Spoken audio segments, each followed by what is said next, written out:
Hi,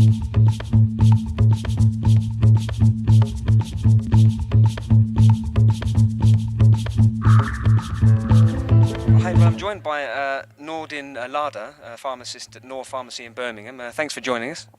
You're welcome. Thank you. Thank you for being here. Enjoying the conference here in the Dominican Republic? Oh yes, it's a lovely conference. The venue is great. The delegates here we can interact with, we can network as well as exchange views and ideas and experiences. Absolutely. You had some very strong words to say in your talk about patient services, and indeed you questioned why should we provide patient services. Surely if you don't provide patient services, you've got no future in the NHS. Yes, you might say that, but currently the way the funding is attracted, our funding base is a supply function. Our funding based supply function, that is our core activity. And we are independent contractors. We are not salaried professionals. We are independent contractors, and we have to manage that.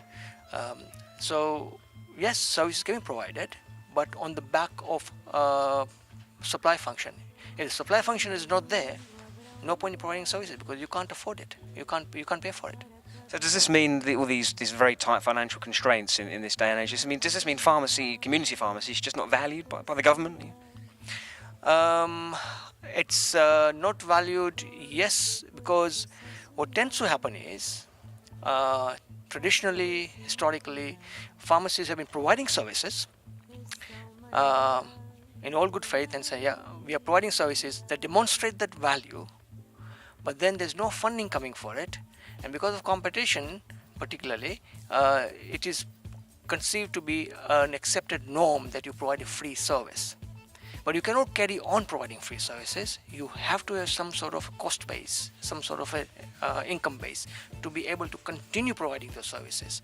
And the way I see it forward is there is going to be constraint in NHS. There's not going to be extra money for it. So the way to do it is to build the service on the back of your volume prescriptions. And what's the PSNC's role in all this? I mean, in your judgment, are they doing? Clearly, they're not doing a good enough job for contractors, are they? PSNC, on their wisdom, I think they're sitting on the fence. They're not hitting the head, hard hitting statements to say like, look, this is what the cost base is. If you're going to provide a service, or if that service is going to be available, there should be a national framework to say this is the costing base and this is on which base you should provide services. For example, if they're advanced services, you go to the MURs, they've done a costing base and they've suggested and they've come up with that figure that should what is an appropriate payment for that service.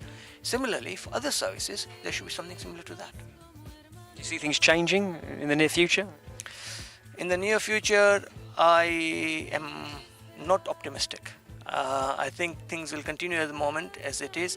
That is what I'm suggesting is we need to look at ourselves, at our own practices, and see if we can develop the services, because services are essential, are important to be provided for. We can provide the services on the back of supply function. Well, thanks very much for joining us. Thank you. Thank you.